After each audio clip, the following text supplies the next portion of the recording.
What's up, agents? Patrick Wolf here. Alright guys, so in today's video, title update 8.5 was just dropped this morning, and we had quite a few changes. I didn't go over the patch notes. If you guys want to, I do recommend go and have a look at the full patch notes. There were some noticeable changes.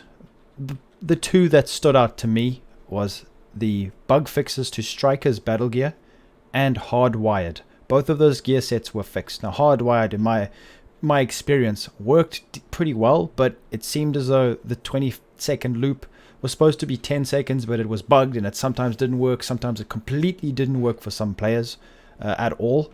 So they have actually fixed it, and I want to show you guys and test right in this video to showcase this, that it actually has been fixed. And I'm going to show you guys why a lot of you might be doing something wrong. So the first thing we're going to go over is the Hardwired gear set. This is the setup that I'm currently going to be using.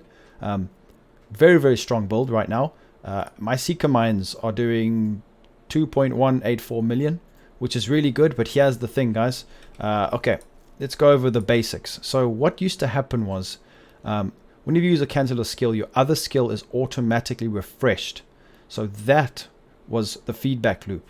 Okay, now with regards to the backpack, this is where it didn't work. So it decreases feedback loop from cooldown from 20 seconds to 10 seconds. For some reason it wasn't working. Sometimes it was just doing its normal cooldown, sometimes it was doing 20 seconds, but it was hardly ever 10 seconds. Now it is constantly 10 seconds, and every time you break a skill down, the opposite skill actually completely comes back and refreshes instantly. Why is that so insanely good? Well, I'm gonna demonstrate that right now for you guys. So we're gonna be utilizing skill damage and explosive damage for the Seeker mine, because this is what I would preferably use. You cannot use healing skills with this gear set, because I tested it with the Hive and the Chem Launcher. It doesn't reset your other skill. If you have a Seeker mine and a Hive, or a Seeker mine and a Chem, if you throw the Seeker and you use the Chem while the feedback loop is active, it will not reset the Hive. It'll only reset one charge of the Hive and the Chem. So it is not worth it, or vice versa. The Chem will not actually recharge the drone. So don't even bother. I tried it. It doesn't work, because that would have been overpowered and broken. So what we're going to go over is the Seeker mine. Now the cooldown on the Seeker mine is good, because I don't have max skill haste right now. I've got about 70%. The cooldown's about 30 seconds, just under 30 seconds. Now this is why it's so good. If you use a defender drone, what's the cooldown? 11.5 seconds. So it's about just over what the feedback loop takes to reset the Seeker mine. So what does that mean? If we have a look here, what I'm just going to do is simple test. I want to try to do a back throw. It looks pretty cool. Okay, so we're going to hold the Seeker mine. Let me stand here. It's kind of like a cool shot here. So when I'm going to throw the Seeker mine like that, you're going to see it's going to blow up, and it's going to be a 30-second cooldown right there. Pull the drone out. My Seeker mine's back again. We're going to throw it again. As you guys can see, there's a cooldown happening on the Hardwired feedback loop. As soon as it comes back, we break the drone, and she's back once again. And just rinse and repeat. It's absolutely insane. So now feedback loop is back now. We have about a second wait, but it's back. Seeker mines are back. It's just constant, and it's so strong. I have changed all my builds back to this. This is insane. I recommend everyone to be using this. It's back again, and the Seeker mines are back again. So as you guys can see, it's very, very strong, especially for the skills that take a while to cool down. The only thing is my skill haste is not optimal. Ideally, you would want 10-second cooldown on your drone, which is very much possible. I can go and I can re-roll my holster to skill haste, and then it'll be a 10-second just below.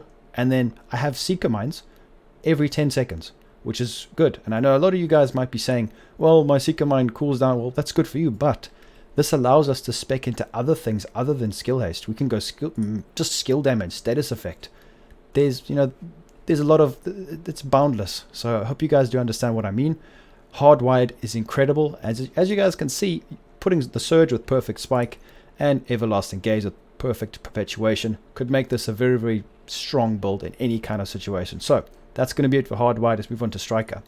So Striker's gear set was bugged previously. It was actually terrible. Now I've got a setup right here of how I think it should be run. It's not min-maxed at all. I've still got yellows, but the chest piece is very, very good. It's a must use. So the max stack Striker gamble from 50% to 100%. So it's a must to use the chest piece. Now this is what was broken. So you don't need to know the details fully, but all you need to know is that the green bar that actually stacks to give yourself more damage did not work at all. The green bar would go halfway and then just deplete. You could not get your max stacks. They have completely fixed it, but I'm going to show you guys why you got to be careful with what you're doing, otherwise it still will seem broken. Meanwhile, it has been fixed. So this is how I would set it up. Now for console players, the Glory Days is a must use for Striker. 102k base, and it's a laser beam. You don't even feel the recoil. It's a must use for any kind of Striker build. So let's have a look. So if you guys come here, and most people come to the DPS, this is why people are complaining it still doesn't work now. And I'm going to show you guys why it does work and why they're getting these false readings. So if we put this here, we're going to have a look. I'm not going to miss any shots. Just take a look. It went down there. So I've put 2 mags in, not missing any shots. It's not even halfway. It's going up slowly, but it is bugging out. It is not stacking completely. Look at that. We're still halfway. The reason being is that when you're DPSing, it's calculating the DPS and it has some sort of lag or delay and it doesn't register. So don't use this normal elite that can be downed. If you put it onto invulnerable elite, or you go to the area of effect over there, it works. So, or NPCs. So if we have a look here, we're gonna just see it'll stack right now, no problem. We're pretty much there. It's pretty much full. And yeah, we've got full Striker stacks. And as you guys can see, I've got 0 recoil. I can just hit my shots all day long with this gun. It's really, really good. Now, this is my opinion on Strikers. Why is it so good right now? Why you should use it, especially if you're either on console or you're not really the best player or you're new to the game. The reason being is because I've got it set out wrong right now. You should have 1.5 million armor. You're tanky, but then you can get such a huge amount of damage easily because it's been fixed. So you can be tanky and put out so much damage. It's really, really good. So I recommend using Strikers and Hardwired right now. Very, very strong, and I'm glad they have fixed it. So anyways, guys, that's going to be it for the video. Let me know what you think. If you like the builds I showcased, I'm probably going to be working on more hybrids, more different types of builds. So leave a like and subscribe and make sure to click the notification bell, and I'll be seeing you agents in the next video. Peace out, guys.